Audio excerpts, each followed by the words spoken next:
Chapter 6. Bad Tuesday. It was not very long afterwards that Michael woke up one morning with a curious feeling inside him. He knew the moment he opened his eyes that something was wrong, but he was not quite sure what it was. "What is today, Mary Poppins?" he inquired, pushing the bedclothes away from him. "Tuesday," said Mary Poppins. "Go and turn on your bath. Hurry," she said, as he made no effort to move. He turned over and pulled the bedclothes up over his head, and the curious feeling increased. "What did I say?" said Mary Poppins in that cold, clear voice that was always a warning. Michael knew now what was happening to him. He knew he was going to be naughty.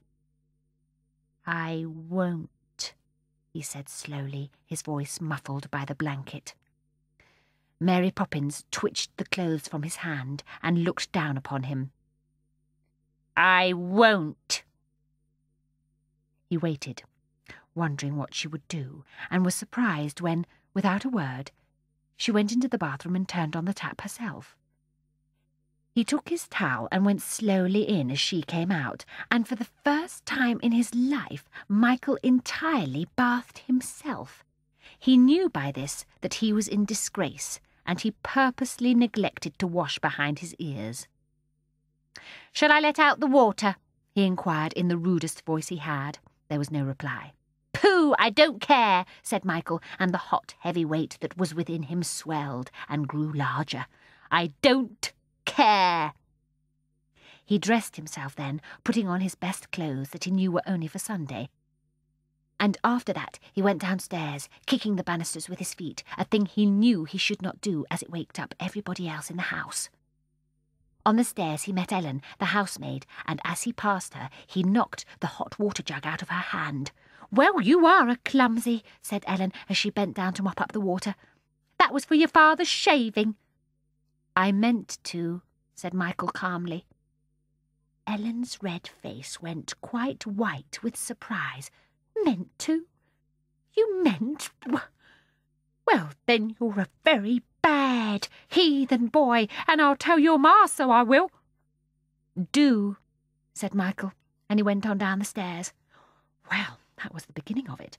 Throughout the rest of the day, nothing went right with him. The hot, heavy feeling inside him made him do the most awful things, and as soon as he'd done them, he felt extraordinarily pleased and glad, and thought out some more at once. In the kitchen, Mrs. Brill, the cook, was making scones. "No, Master Michael," she said, "you can't scrape out the basin, it's not empty yet." And at that he let out his foot and kicked Mrs. Brill very hard on the shin, so that she dropped the rolling pin and screamed aloud. "You kicked Mrs. Brill? Kind Mrs. Brill? I'm ashamed of you," said his mother a few minutes later when Mrs. Brill had told her the whole story. "You must beg her pardon at once. Say you're sorry, Michael." "But I'm not sorry, I'm glad. Her legs are too fat," he said, and before they could catch him, he ran away up the area steps and into the garden. There he purposely bumped into Robert's Eye, who was sound asleep on top of the best rock plants, and Robert's Eye was very angry. "I'll tell your pa," he said threateningly. "And I'll tell him you haven't cleaned the shoes this morning," said Michael, and was a little astonished at himself. It was his habit and Jane's always to protect Robert's Eye because they loved him and didn't want to lose him.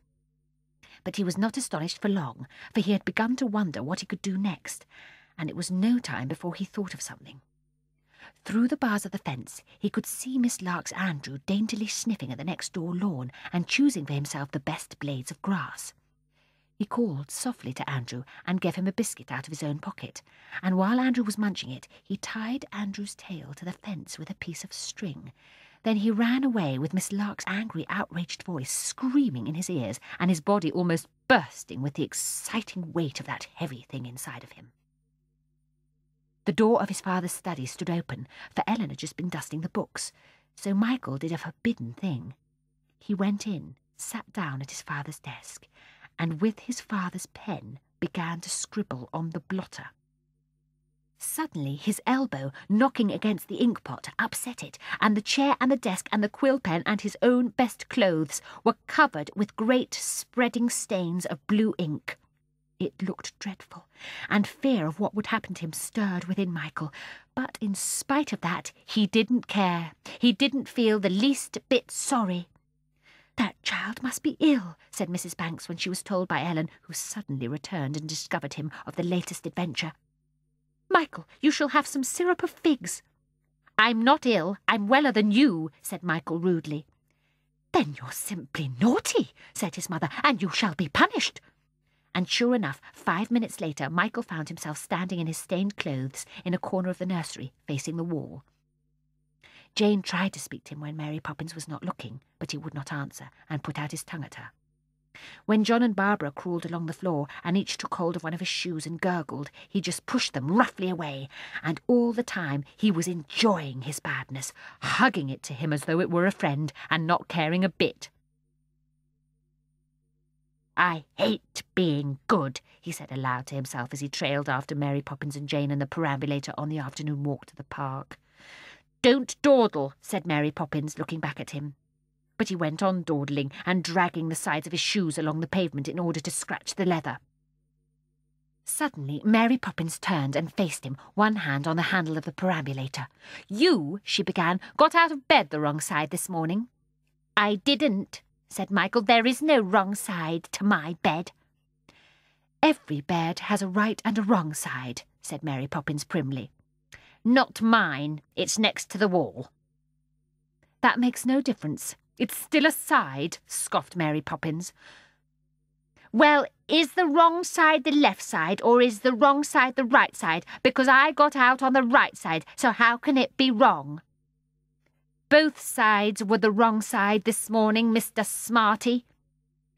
"But it has only one, and if I got out the right side," he argued.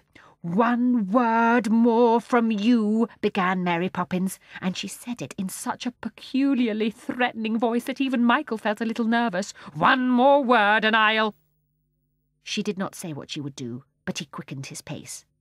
"Pull yourself together, Michael," said Jane in a whisper. "You shut up," he said, but so low that Mary Poppins could not hear.